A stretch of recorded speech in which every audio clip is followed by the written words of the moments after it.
If की जगह आपका until आ सकता है, unless आ सकता है, when प्रोबेबल कंडीशनल्स बताया था। इसमें हाइपोथेटिकल सिचुएशन होती है सबसे। हाय एवरीवन, दिस इज भावना सिंह और आज के इस वीडियो में हम डिस्कस करने जा रहे हैं रीट मेंस की इंग्लिश लैंग्वेज का सबसे इंपॉर्टेंट टॉपिक कंडीशनल सेंटेंसेस। देखिए जो कंडीशनल सेंटेंसेस होता है ना, this is the part of a verb या this is the part of a tense. जब हम टेंस स्टडी करते हैं तो उसमें हम स्टडी करते हैं कंडीशनल सेंटेंसेस के बारे में। टेंसेस जो हैं उनके अंदर जो है हम तीन टाइप के या 4 टाइप की कंडीशनल सेंटेंसेस स्टडी करते हैं। अब वहां से उठा करके इनका एक अलग से टॉपिक बना दिया जाता है जिसका नाम होता है कंडीशनल्स। क्लियर? ये आपने हालांकि पहले पढ़ा होगा, बट इस वीडियो में आपके लिए कुछ स्पेशल मिलने वाला है और ये हो सकता है आपके लिए काफी बेनिफिशियल। तो वीडियो को लाइक जरूर कर दें, शेयर कर दें एंड सब्सक्राइब करके जरूर जाएं और बेल आइकन को प्रेस करना तो बिल्कुल भी नहीं भूलें ताकि आपको आने वाली वीडियोस की नोटिफिकेशंस मिलते रहें। तो स्टार्ट करते हैं इस वीडियो को बिना टाइम वेस्ट किए। चलिए, क्लियर? जब हम कंडीशनल सेंटेंसेस की बात करते हैं ना, तो अब conditional sentence refers to hypothetical situation. अब ये हाइपोथेटिकल सिचुएशन क्या होती है? ये होती है काल्पनिक, बोलते हैं इसको हम हिंदी में। क्या बोलते हैं? काल्पनिक, इमेजिनेटिव। एक्चुअली क्या होता है कंडीशनल्स में, हम लोग इमेजिन करते, कोई चीज कल्पना करते। जैसे मैंने कहा कि यदि मैं हार्ड वर्क करती हूँ तो मैं इस एग्जाम को क्लियर कर पाऊंगी। तो ये क्या मैं अभी सोच रही हूँ, अभी हुआ नहीं है, अभी मैं इमेजिन कर रही हूँ कि ये चीज ऐसे हो सकती है अगर ऐसा करेंगे तो। क्लियर? तो हाइपोथेटिकल सिचुएशन कहते हैं हम काल्पनिक चीजों को या काल्पनिक थॉट्स को हम लोग कहते हैं। एंड इट्स पॉसिबल कॉन्सिक्वेंसेस, और इसके होने वाले कॉन्सिक्वेंसेस के बारे में बात करते हैं। मतलब जैसे मैंने कहा कि यदि मैं हार्डवर्क करती हूँ तो ये तो हो जाएगी हाइपोथेटिकल सिचुएशन और इसका कॉन्सिक्वेंस क्या निकलेगा? तो मैं एग्जाम में पास हो जाऊंगी। इस तरीके से कंडीशनल सेंटेंसेस के अंदर हम दो चीजों की बात करते हैं। फर्स्ट हाइपोथेटिकल सिचुएशन और सेकंड है इट्स पॉसिबल कॉन्सिक्वेंसेस। क्लियर? चलिए, conditional sentences always contain a subordinate clause। जो एक्चुअली क्या है, जब हम कंडीशनल सेंटेंसेस की बात करते हैं ना, तो इसके अंदर क्लॉजेस हम यूज करते हैं। क्या यूज करते हैं? इसके अंदर यूज होती है क्लॉज। और ये जो क्लॉज है ना, इस क्लॉज के 2 पार्ट्स होते हैं। जो अगर हम इनकी बात करते हैं तो फर्स्ट जो पार्ट होता है वो होता है प्रिंसिपल क्लॉज और सेकंड जो होता है वो होता है सबॉर्डिनेट क्लॉज। ठीक है? अब देखिए ये दोनों जो क्लॉजेस है प्रिंसिपल और सबॉर्डिनेट, सबॉर्डिनेट क्लॉज की बात कर रहा है वो यहाँ पर, यानी कि सेंटेंस के जिस पार्ट में कंडीशन है, सेंटेंस के जिस पार्ट में कंडीशन दे रखी है, कोई शर्त दे रखी है, वो कौन सा पार्ट होता है? सबॉर्डिनेट पार्ट होता है। कहें तो ये जो है ये कंडीशनल पार्ट है। क्लियर? यानी कि जैसे मैं कहूं कि यदि मैं हार्ड वर्क करती हूं, इफ आई वर्क हार्ड, तो इसमें कंडीशन है ना कि मैं क्या करती हूँ? हार्ड वर्क करती हूँ। तो इफ आई वर्क हार्ड जो है वो कौन सी क्लॉज होगी? वो सबॉर्डिनेट क्लॉज होगी। ध्यान रखना, जो सेंटेंस का कंडीशनल वाला पार्ट है जिसमें शर्त दे रखी है वो हमेशा सबॉर्डिनेट क्लॉज होगी। प्लस इसमें क्या होता है? इसमें आपका जो कंजक्शन होता है, कहे तो सेंटेंस के जिस पार्ट में कंजक्शन गिवन होता है वो भी आपकी सबऑर्डिनेट क्लॉज ही होती है। तो आपको याद रखना है कि जब हम सेंटेंसेस स्टडी करते हैं कंडीशनल सेंटेंसेस में, तो सेंटेंस के जिस पार्ट में कंडीशन दे रखी होती है या कोई आपका ऑब्जेक्ट कंजक्शन दे रखा होता है, वो जो पार्ट होता है वो सबऑर्डिनेट क्लॉज होती है। ठीक है? प्रिंसिपल। अब आप कहोगे सबऑर्डिनेट क्लॉज क्या होती है? देखिए सबसे पहले बात करें ना, प्रिंसिपल क्लॉज, इसको हम मेन क्लॉज भी कहते हैं। क्या बोलते हैं? मेन क्लॉज भी कहते हैं। और सबऑर्डिनेट क्लॉज जो है इसको क्या बोलते हैं? इसको हम डिपेंडेंट क्लॉज भी कहते हैं। क्या बोलते हैं? डिपेंडेंट क्लॉज भी कहते हैं। इसको हम इंडिपेंडेंट क्लॉज भी कहते हैं। इंडिपेंडेंट क्लॉज भी, जो प्रिंसिपल क्लॉज है उसको मेन क्लॉज भी कहते हैं, इंडिपेंडेंट क्लॉज भी कहते हैं और जो सबऑर्डिनेट क्लॉज है ना उसको हम डिपेंडेंट क्लॉज कहते हैं। अब आपको डिपेंडेंट का मीनिंग तो क्लियर हो ही गया होगा। एक्चुअली डिपेंडेंट वो है जो दूसरे पर निर्भर है। तो सबऑर्डिनेट जो होती है ना ये किस पर डिपेंड होती है, ये हमेशा प्रिंसिपल पर डिपेंड होती है। प्रिंसिपल अपने आप में मेन है, अपने आप में राजा है प्रिंसिपल, जो उसको किसी की जरूरत नहीं है, वो अपने आप में इंडिपेंडेंट है। लेकिन सबऑर्डिनेट को जरूरत होती है प्रिंसिपल की अपने सेंटेंस के मीनिंग को पूरा करने के लिए। जैसे मैंने कहा कि इफ आई वर्क हार्ड, यदि मैं हार्ड वर्क करती हूँ तो आप क्या कहोगे, तो फिर क्या आगे, तो फिर क्या आगे, यानी कि सेंटेंस अपने आप में क्या लगेगा, इनकम्प्लीट सा, ऐसा लगेगा इसके मीनिंग को पूरा करने के लिए किसी और पार्ट की जरूरत है, और वो पार्ट होता है प्रिंसिपल क्लॉज। क्लियर, तो ये तो हो जाते हैं आपके प्रिंसिपल क्लॉज और सबऑर्डिनेट क्लॉज, ठीक है, जिसके बारे में अभी मैंने एक्सप्लेन किया है आपको। तो आपको याद रखना है सेंटेंस के जिस पार्ट में कंडीशन दे रखी होती है, कंजक्शन दे रखा होता है, that is the subordinate clause. Clear, okay ये मैं आपको भी बता चुकी हूँ। जैसे कि इफ इट स्नो टुमारो, यदि कल स्नो पड़ती है, आइस पड़ती है। इसके बाद अब main clause indicating the outcome. Outcome मतलब होता है रिजल्ट। आउटकम का मतलब क्या होता है, रिजल्ट। भाई मैंने कहा इफ आई वर्क हार्ड, यदि मैं हार्ड वर्क करती हूँ तो क्या होगा, देन आई विल सक्सीड, मैं सफल हो जाऊंगी। तो हार्ड वर्क करने का रिजल्ट क्या निकलेगा, सफल होना। तो जिस क्लॉज में रिजल्ट निकल रहा है, जिस क्लॉज में आउटकम निकल के आ रहा है, that is the main clause, that is the principal clause and that is the independent clause. Clear, तो इस तरीके से हम क्लॉजेस को आइडेंटिफाई भी कर सकते हैं बहुत आसान तरीके से। आप इसको, जिन बच्चों ने नोट नहीं किया है, नोटबुक में नोट जरूर कर लें, because this is very very important. It's clear, चलिए तो आई थिंक ये पार्ट समझ में आ गया। जैसे एक एग्जांपल दे रखा है, if it snows rain tomorrow, यदि कल क्या पड़ती, आइस पड़ती है तो क्या होगा, स्कूल विल बी कैंसिल। तो आइस पड़ने का रिजल्ट क्या निकला, स्कूल कैंसिल हो जाएंगे। क्लियर, तो फर्स्ट में जिसमें कंडीशन है if it is snow tomorrow, this is the conditional clause, this is the subordinate clause, this is the dependent clause. लेकिन इसमें रिजल्ट निकल के आया है कि स्कूल जो है वो कैंसिल हो जाएंगे, this is the result clause, जिसको हम प्रिंसिपल क्लॉज कहते हैं, जिसको हम मेन क्लॉज भी कहते हैं, एंड जिसको हम इंडिपेंडेंट क्लॉज भी कहते हैं। तो आगे चलते हैं इसके बाद नेक्स्ट।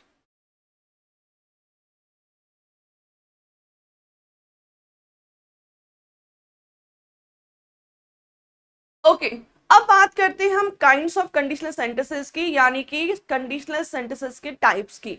तो कंडीशनल सेंटेंसेस के जो टाइप्स होते हैं वो कितने होते हैं, 4 काइंड्स होते हैं, जिसमें नंबर 1 होता है जीरो कंडीशनल सेंटेंस, नंबर 2 होता है first conditional sentence, and number 3 second conditional sentence, और नंबर 4 थर्ड कंडीशनल सेंटेंस। देखिए इन कंडीशंस की अगर हम बात करते हैं ना तो इनके अलग अलग नेम भी होते हैं। जीरो कंडीशनल जो है इसको तो जीरो ही हम रहने देते हैं। जो फर्स्ट कंडीशन होती है इसका जो अदर नेम है क्या होता है, प्रोबेबल कंडीशन। कौन सी कंडीशन होती है, प्रोबेबल कंडीशनल्स। क्लियर, सेकंड जो होती है उसका जो नेम होता है वो होता है क्या, इमेजिनेटिव। इमेजिनेटिव कंडीशनल, ठीक है। और ये जो आपकी थर्ड कंडीशनल सेंटेंस होता है इसको हम कहते हैं अनफुलफिल्ड कह सकते हैं। ओके ये जो आपकी सेकंड कंडीशन है इसको इमेजिनेटिव कंडीशन भी कहते हैं, इसको हम इम्प्रॉबेबल भी कहते हैं। क्या बोलते हैं, इम्प्रॉबेबल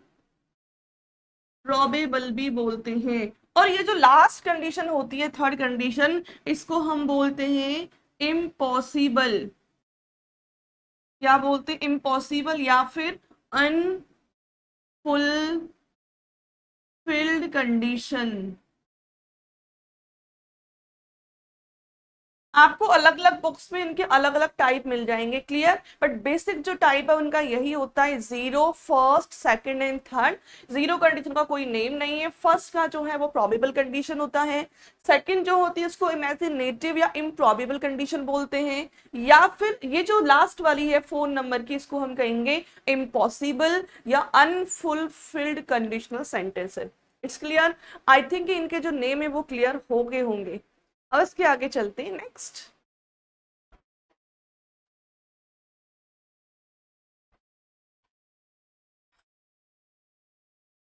देखिए नंबर 1 जो है यानी कि टाइप 1 जो कंडीशनल है उसका नेम आपको मैं बता चुकी हूँ, that is the name of zero conditional.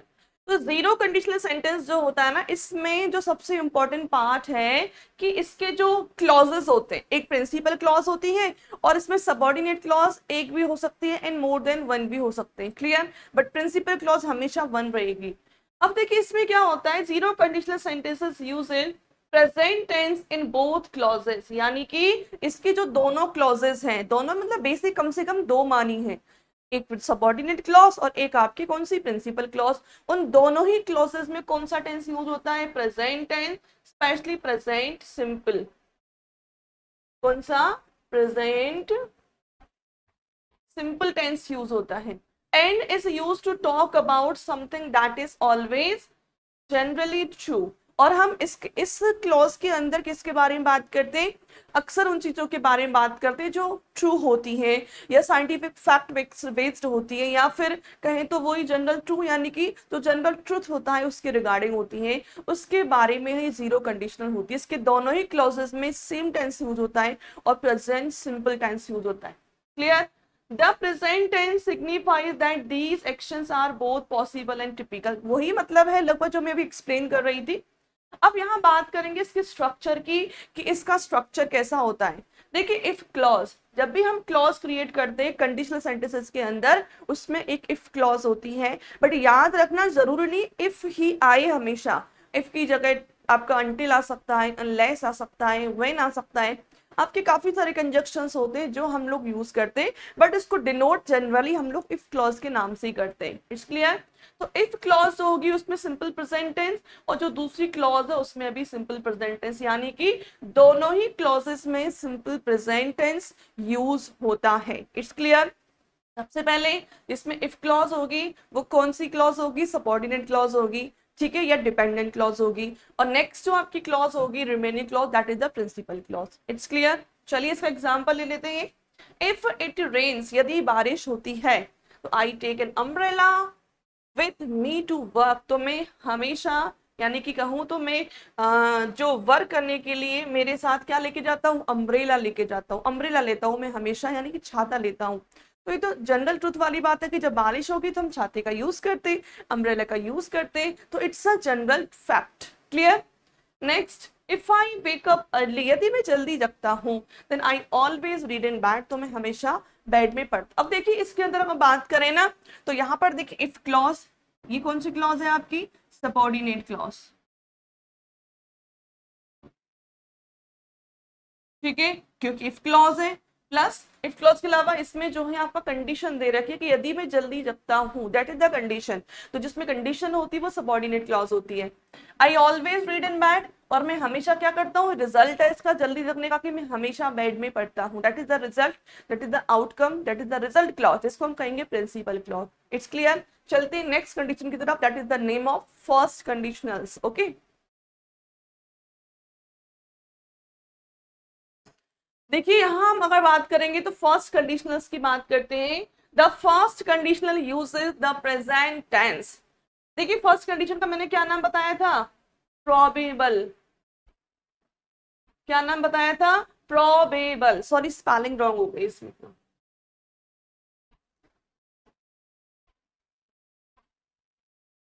Probable conditionals बताया था इसमें, ठीक है।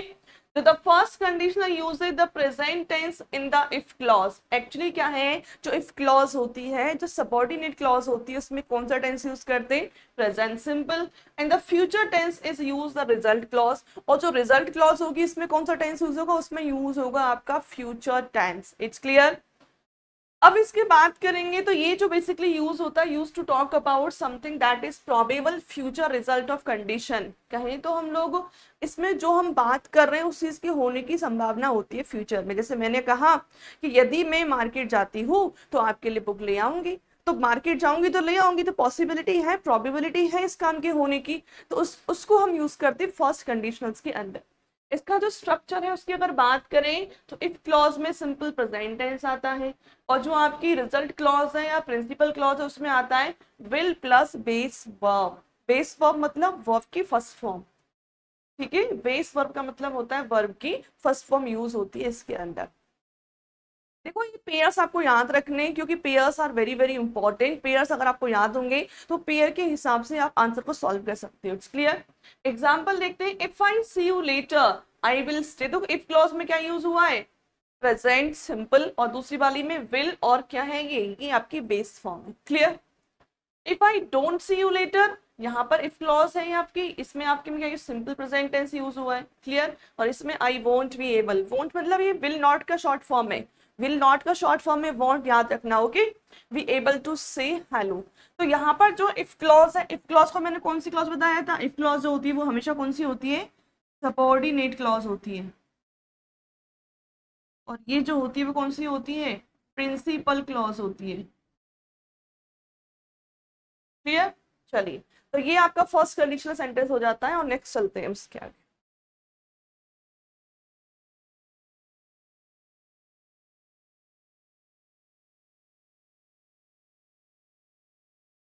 देखिए सेकंड कंडीशनल की अगर बात करते हैं, तो सेकंड कंडीशनल सेंटेंस जो होती है उसको हम क्या बोलते हैं, उसको बोलते हैं हम इमेजिनेटिव या इम्प्रॉबेबल। इसको बोलते हैं एक तो इम्प्रॉबेबल या फिर इमेजिनेटिव। ठीक है, क्लॉज या कंडीशनल्स। क्लियर। ये जो होता है बेसिकली, ये जो सेकंड कंडीशन है या फिर इम्प्रॉबेबल जो कंडीशन है, इसमें जो इफ क्लॉज होती है, कौन सी क्लॉज होती है, इफ क्लॉज। इस क्लॉज में यूज करेंगे पास्ट टेंस, और पास्ट टेंस में भी सिंपल पास्ट टेंस यूज होता है। कौन सा यूज होता है, सिंपल पास्ट टेंस यूज होता है। And modal verb and base verb in the result clause. इसमें चीज क्लियर नहीं है, जो रिजल्ट क्लॉज होती है उसमें क्या यूज करते हैं हम, मॉडल वर्ब, यानी कि जो पास्ट फॉर्म होती है मॉडल वर्ब की, जैसे कि वुड है, वुड प्लस, और आपकी क्या जाएगी इसमें, आपकी बेस वर्ब यानी कि वर्ब की फर्स्ट फॉर्म। ये यूज होता है आपका किसमें, रिजल्ट क्लॉज में, जो आपकी प्रिंसिपल क्लॉज होती है। जो ये दे रखा है ना, ये इसी का फॉर्मेट है जो मैंने अभी लिखा है आपके लिए। इसके बाद इसमें क्या यूज होता है, इसमें हाइपोथेटिकल सिचुएशन होती है सबसे ज्यादा। इसमें सबसे ज्यादा इमेजिन करते, यानी कि है ना कि सपनों की दुनिया में जो रहते हैं वो यही क्लॉज है। तुम सपनों की दुनिया में रहते हैं ना, सपने बुनते, ख्याली पुलाव बुनते, बट रियलिटी नहीं होती वो। जैसे मैंने कहा कि काश मैं एक पक्षी होती तो मैं उड़ती स्काई में, तो क्या है, ये ख्याली पुलाव ही तो है। क्लियर। चलिए, तो यहाँ पर हाइपोथेटिकल सिचुएशन जो है इस कंडीशन के अंदर सबसे ज्यादा क्रिएट होती है। इसके स्ट्रक्चर की बात कर लेते हैं। और जब इसमें क्या होता है, जब सबसे ज्यादा हम इमेजिन करते हैं तो वो चीज रियल नहीं होती, वो सिर्फ एक इमेजिनेटिव बेस्ड होती है। इसके स्ट्रक्चर में इफ क्लॉज में क्या यूज होगा, सिंपल पास्ट टेंस, अभी बताया था मैंने। और इसके बाद जो यूज होगा मॉडल प्लस बेस फॉर्म, यानी कि would, could, might plus verb की फर्स्ट फॉर्म। इस तरीके से ये यूज होता है। It's clear. देखिए इसका एग्जांपल ले लेते हैं हम। इफ आई हैड $1,000,000, अगर मेरे पास $1,000,000 होते, then I would buy a large vacation home, तो मैं एक बड़ा सा वेकेशन होम परचेज करता। क्लियर। सोच रहे बिस्तर में पड़े पड़े, करना नहीं चाह रहे हैं। ठीक है। इफ आई वर यू, आप भी सोच लो, बिस्तर में पड़े पड़े मत रहो, कि इफ आई हैड $1,000,000, कुछ सोचो, कुछ स्टेप उठाओ ताकि कुछ हो जाए लाइफ में। इफ आई वर यू, यदि मैं तुम्हारी जगह होता, then I wouldn't wait to study for the test, तो मैं टेस्ट के लिए स्टडी करने का वेट नहीं करता। क्लियर। तो ये तो हो गई अब वर्ब। अब देखिए इसमें क्या होता है, वर्ब वाली जो एग्जांपल्स होते हैं, इस कंडीशन के अंदर ये जो आई दे रखा है ना, इस जगह पर आपका कोई भी प्रोनाउन होता, कोई भी सब्जेक्ट होता, सिंगुलर या plural, we prefer always verb. इसमें हमेशा हम वर्ब को प्रिफर करते हैं। It's clear. ठीक है, ये जो है इसको कोई मतलब नहीं, इसमें क्या वही है कि इसमें चीजें जो है वो इमेजिनेटिव बेस्ड होती है, रियल सिचुएशन क्रिएट नहीं होती है, सिर्फ ओनली इमेजिनेशन होती है, काल्पनिक दुनिया में जीते इसके अंदर हम जो है। ओके, चलते नेक्स्ट कंडीशन की तरफ, और लास्ट कंडीशन। देखिए ये जो आपकी थर्ड कंडीशन है, इसको हम क्या बोलेंगे, इसको कहते हैं हम इम्पॉसिबल कंडीशनल।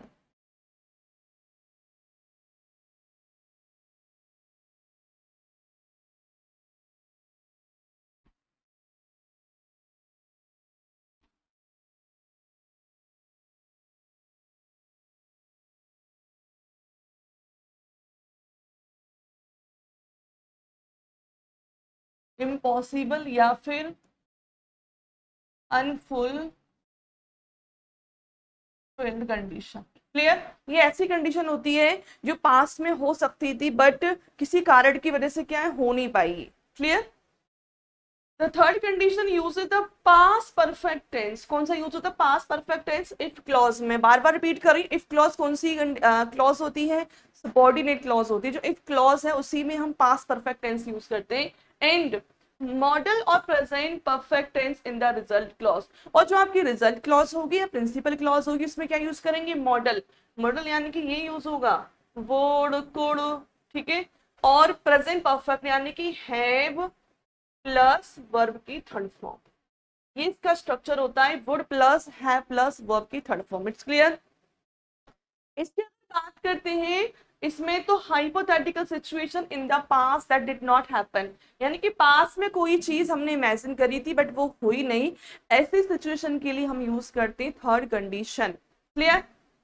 आउटकम दैट, ये तो हो ही गया। इसका स्ट्रक्चर देखते हैं। स्ट्रक्चर की बात करें तो पास्ट परफेक्ट टेंस यूज होता है किसके अंदर? इफ क्लॉज के अंदर। ये I have already told you. और ये जो मॉडल वर्ब है, मॉडल यानी कि यहाँ पर आपका वुड की जगह आपको कुड भी आ सकता है, माइट भी आ सकता है, प्लस प्रेजेंट टेंस। प्रेजेंट मतलब हैव प्लस वर्ब की थर्ड फॉर्म। ये जो है ये आपके प्रिंसिपल क्लॉज का स्ट्रक्चर है। अलग अलग बुक्स में आपको अलग अलग देखने को मिलेगा, दोनों ही करेक्ट माने जाते हैं। Clear?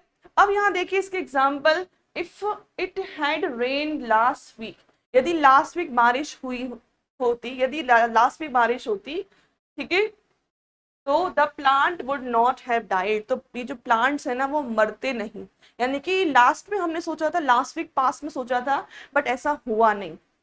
If I had finish college, यदि मैं अपना कॉलेज फिनिश कर देता, then I would have become a doctor. तो मैं क्या बन जाता? मैं डॉक्टर बन जाता। तो ये ऐसी सिचुएशन है जो पास्ट में कभी हमने इमेजिन करी थी बट पूरी नहीं हुई, तो ऐसी कंडीशन के लिए हम यूज करते third condition, that is the name impossible condition, unfulfilled condition. Clear? तो ये हो जाते हैं आपके कंडीशनल सेंटेंसेस, जिसमें आई थिंक कि इस वीडियो को वॉच करने के बाद कोई डाउट नहीं रहना चाहिए। But if there is any doubt then you can write in comment section what is the problem, then we will solve that. Okay? अगर आपको ये वीडियो पसंद आए तो वीडियो को लाइक जरूर कर दें, शेयर कर दें, इन सब्सक्राइब करके जरूर जाएं। अगर आपको वीडियो पसंद आए तो वीडियो को लाइक जरूर कर दें, शेयर कर दें, इन सब्सक्राइब जरूर करें। Don't forget to press the bell icon ताकि आपको आने वाली वीडियोस की नोटिफिकेशंस मिलते रहें।